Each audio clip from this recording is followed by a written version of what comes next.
Hai, jumpa lagi sama gue, Philip Ferdi. Kali ini gue akan bahas suatu konsep yang sering banget gue pakai dan kayaknya hampir tiap hari sih gue pakai itu pas gue kerja di institusi keuangan.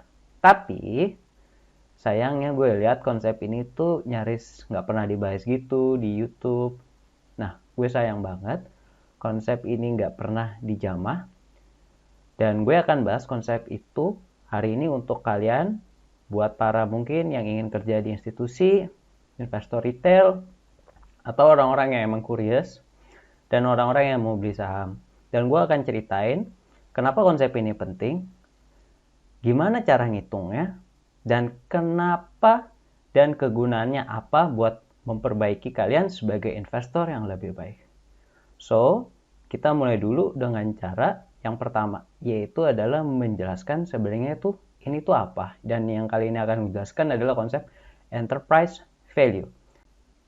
Oke, pertama-tama kita bahas dulu tentang konsep apa itu konsep enterprise value. Sederhananya, enterprise value adalah nilai bisnis inti perusahaan operasional bagi kedua pensuplai modal, yaitu pensuplai modal pertama adalah pemegang saham dan yang kedua adalah pemberi hutang. Dalam ini bisa bank atau obligasi dan lain-lain.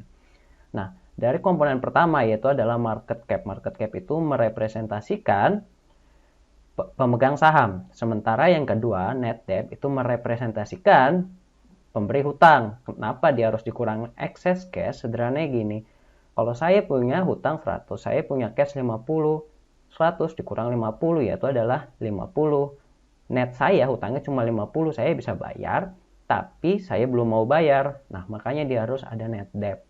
Nah, setelah itu dia dikurangin dengan investment. Kenapa harus dikurangin investment? Contoh misalnya saya punya perusahaan konstruksi, saya taruh modal 110, saya belanjain untuk membeli saham perusahaan tekstil, kan sebenarnya nggak ada hubungannya. Nah, yang kita mau cari tahu itu kan sebenarnya cuma perusahaan konstruksinya. Sementara yang tadi saya beliin saham itu ikut masuk dalam nilai saham saya, yaitu yang tadi perusahaan tekstilnya. Nah, untuk mencari tahu yang benar-benar konstruksinya berapa, maka dia harus dikurangkan karena dia ada dalam market cap. Nah, dapatlah kita enterprise value dari perusahaan tersebut. Jadi, enterprise value itu nanti akan menggambarkan bagi kedua pemegang dan pemberi modal, yaitu pemegang saham dan pemberi pinjaman, itu tuh nilai perusahaan itu berapa. Keunggulan dari konsep ini, dia itu benar-benar memberikan kita gambaran bisnis ini secara operasional itu memberikan berapa sih manfaatnya, memberikan berapa sih arus kasnya kepada kedua pihak tersebut. Dan saya sebagai pemegang saham kan hanya tinggal mengurangkan yang menjadi haknya pemegang hutang, maka saya bisa mendapatkan nilai sahamnya. Sebenarnya sederhananya itu aja. Oke, setelah kita tahu gimana cara ngitungnya dan komponennya, sekarang kita lanjut apa sih manfaatnya enterprise value ini untuk kita sebagai investor saham. Sederhananya, dengan kita tahu enterprise value, kita tuh bisa melihat secara perusahaan itu tuh secara keseluruhan. Dan kita tuh bisa fokus sama yang namanya bisnis inti. Bisnis operasionalnya apa? Itu intinya. Nah, sekarang gimana sih cara makainya? Sederhananya adalah pertama kita hitung enterprise value pasar, yaitu adalah dengan menghitung saham beredar dikali harga saham sekarang. Lalu kita tambah dengan hutang dan dikurang excess cash. Lalu kita kurang dengan investment non-operatingnya.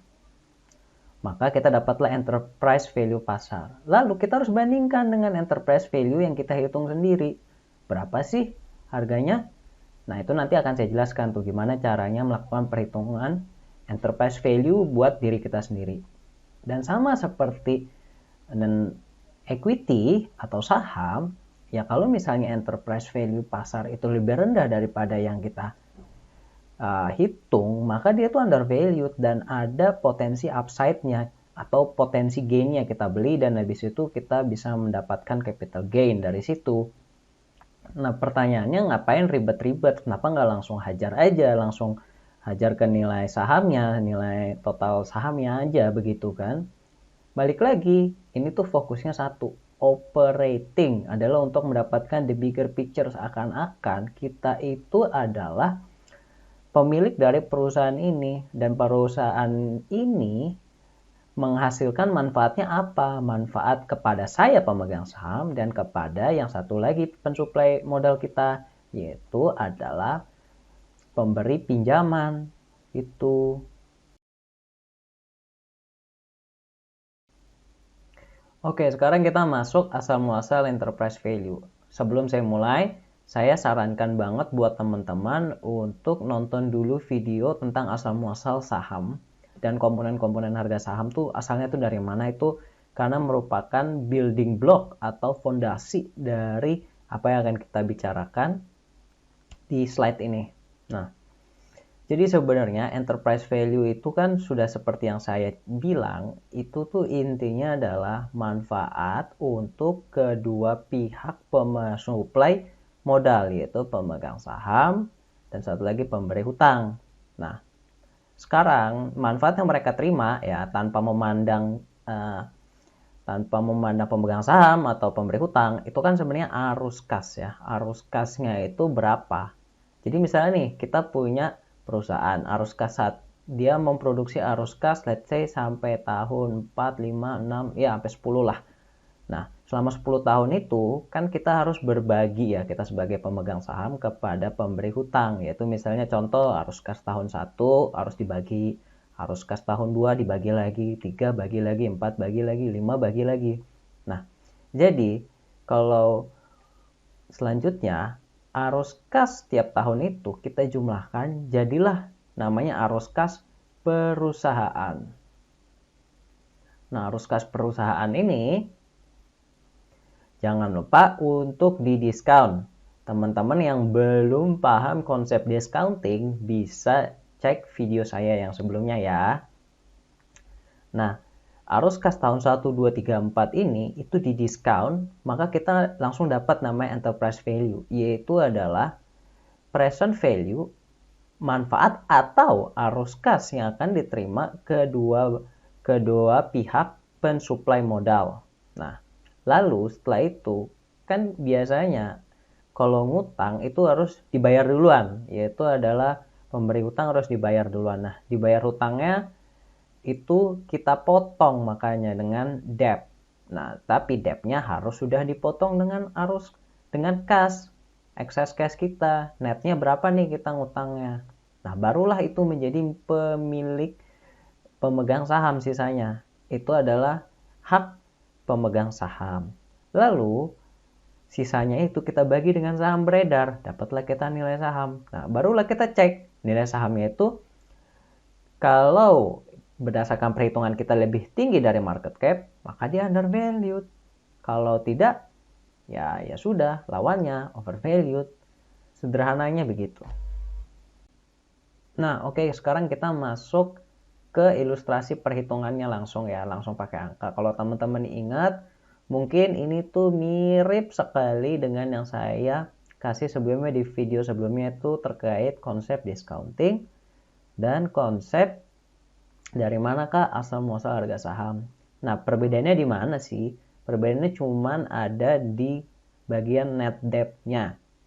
Apa yang beda? Kalau yang dulu untuk penyederhanaan saya nggak pakai net debt, jadi nol aja, jadi langsung dari enterprise value dia bisa jadi langsung equity value. Jadi enterprise value dan equity value bisa sama kalau misalnya cash dan net cashnya nol, excess cashnya nol maksudnya, lalu debt-nya 0, jadi net debt-nya 0. Jadi 00, enterprise value langsung bisa menjadi equity value. Tapi dalam kasus ini kasus yang lebih umum ya. Dalam kasus ini enterprise value-nya harus dikurang dengan net debt karena ada cash dan ada debt-nya.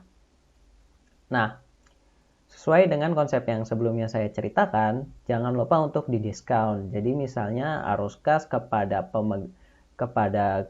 kedua pensuplai modal itu adalah 150, mereka harus belinya nggak boleh 150, harus belinya 130 di tahun pertama dan seterusnya. Nah, lalu yang perlu kita lihat lagi adalah di bagian net debt-nya. Jadi kalau misalnya cash-nya itu 250, debt-nya cuma 100, artinya cash-nya lebih banyak daripada debt-nya. Jadi kalau kita lihat di sini 502 itu ditambah cash yaitu 150, yaitu 502 ditambah 150 jadilah 652. Tapi gimana kalau kasusnya debt-nya let's say lebih besar, misalnya debt-nya 400. Nah, berarti kan 250 dikurang 400, berarti bisa dibilang dia defisit. Nah, kalau defisit berarti net debt-nya harus negatif. Nah, berarti enterprise value akan dikurang dengan net debt yang negatif seperti biasa gitu. Jadi 502 dikurang sesuatu yang negatif, alhasil nilainya jadi di bawah dari enterprise value. Jadi equity value-nya di bawah enterprise value. Bisa nggak? Bisa, itu sering banget terjadi. Nah, yang lucu itu adalah kalau misalnya enterprise value-nya itu 500, lalu cash-nya itu tinggi sekali. Let's say setara dengan enterprise value-nya. Jadi 500 tambah 500 jadi 1000. Nah, itulah saham yang banyak diminati, yaitu adalah saham yang cash-nya banyak. Makanya kalau ada orang bilang cari perusahaan yang cash-nya banyak, ya karena dari enterprise value ditambah cash jadi equity value. Nah, equity value-nya itu tinggi dan kebus itu maksudnya didorong oleh cash-nya itu sendiri gitu, dan itu lebih aman. Kenapa? Karena cash itu pasti ya, dengan asumsi dia nggak nyolong atau nggak fraud. Sementara enterprise value itu sebenarnya nggak pasti karena dia berdasarkan arus kas di masa depan, yang mana arus kas di masa depan itu bisa saja tidak kejadian, bisa saja meleset. Nah, begitu. Jadi kalau perusahaan yang cash-nya banyak itu diminatin. Kenapa? Karena dia pasti gitu loh. Harga sahamnya hari ini tuh firm, yaitu adalah pasti karena di backup oleh cash-nya.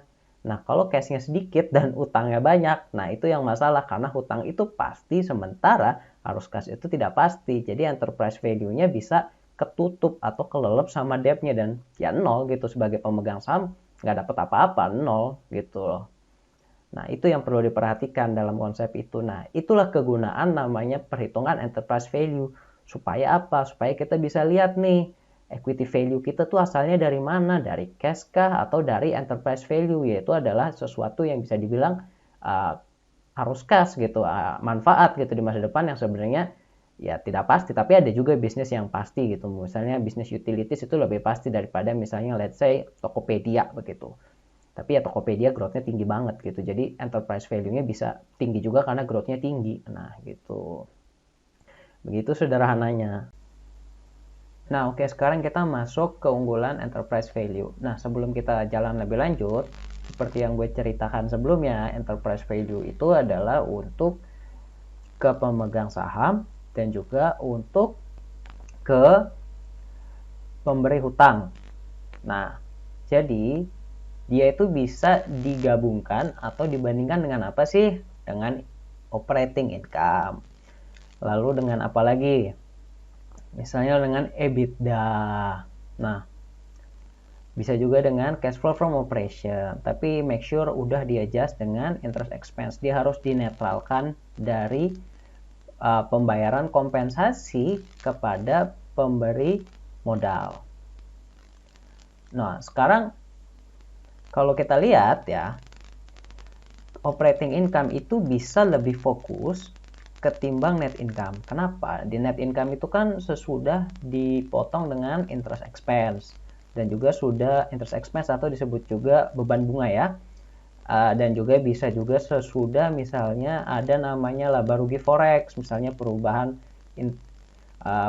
foreign exchange rate, yaitu adalah kurs mata uang asing berubah jadi ada laba rugi. Nah, itu udah dimasukin dalam net income. Sementara operating income bersih dari hal-hal tersebut. Jadi dia karena bisa dibandingkan menjadi temannya enterprise value, dia bisa fokus gitu. Adalah dia benar-benar fokus ke hal-hal inti aja, operasional aja, dan tidak terdistorsi oleh hal-hal non operasional. Misalnya ada lagi impairment, yaitu adalah penurunan harga aset begitu kan, sebenarnya itu nggak operating banget dan nggak ada cash yang berubah di situ. Nah, keunggulan kedua adalah dia tuh mendalam. Yaitu adalah kita bisa tahu nih sebenarnya harga saham itu di yang ngebikin itu tuh apa sih? Komponen terbesarnya apa? Komponen kas kah? Atau komponen arus kas masa depan? Arus kas masa depan ini kan nggak pasti dibandingkan dengan kas. Nah, dengan kita lihat enterprise value, kita bisa tahu nih, dia tuh didorongnya oleh yang mana nih. Nah, begitu. Jadi kita, bahasa gampangnya, kita tahu benda ini tuh isiannya apa gitu loh. Kita tahu kita dapat apaan begitu. Nah, selanjutnya adalah mudah ya. Kenapa? Karena enterprise value ini temannya operating income dibanding equity value yang dibandingkan net income. Net income di masa depan itu kan harus kita proyeksikan dengan memperhitungkan bayar atau kita narik hutang baru. Sementara kalau enterprise value yang sekarang aja gitu loh. Jadi dia membuat kita mempermudah hidup kita dengan tidak memusingkan namanya struktur permodalan. Nah, dan ini yang terakhir ya, ini favorit saya lah. Keunggulan enterprise value itu adalah kita tuh seakan-akan menjadi pemilik perusahaan. Kita orang yang ngebeli perusahaan tersebut. Kenapa? Karena ketika kita melihat dari sudut pandang enterprise value, kita tuh juga akan melihat yang namanya hutang kan. Ya, kalian boleh tanya gitu sama orang pemilik perusahaan apakah mereka ngelihat hutang atau enggak, ya pasti jawabannya ngelihat hutang gitu loh. Jadi kalau misalnya net income itu tuh agak terdistorsi ya. Net income maksud saya net income dan equity ya, dia agak terdistorsi karena dia nggak memberikan gambaran atau full picture tentang debt. Dia tuh sederhana aja begitu loh. Tapi kalau dengan enterprise value kita tahu nih debt-nya berapa, lalu habis itu debt-nya itu bisa disupport, maksudnya dibayar dengan laba operasional berapa, itu tuh bisa ketahuan dan kita bisa lihat tuh, bisa dapat gambarannya itu seperti apa. Seakan-akan kita yang punya perusahaan itu begitu loh. Jadi cocok untuk orang yang ingin berinvestasi, seakan-akan dia itu membeli perusahaan tersebut. Apakah perusahaan kepemilikannya banyak atau sedikit, ya itu beda cerita lah. Tapi yang penting ini adalah mentalitinya. Oke, ya itu aja, sekian untuk enterprise value. Sampai jumpa di video-video saya berikutnya dan saya akan bahas lagi lebih dalam tentang enterprise value dan hal-hal lain yang mungkin tidak banyak diketahui oleh investor retail tapi banyak dipergunakan oleh investor-investor profesional dan institusi-institusi keuangan. Sampai jumpa, like, share, and subscribe, dan terima kasih.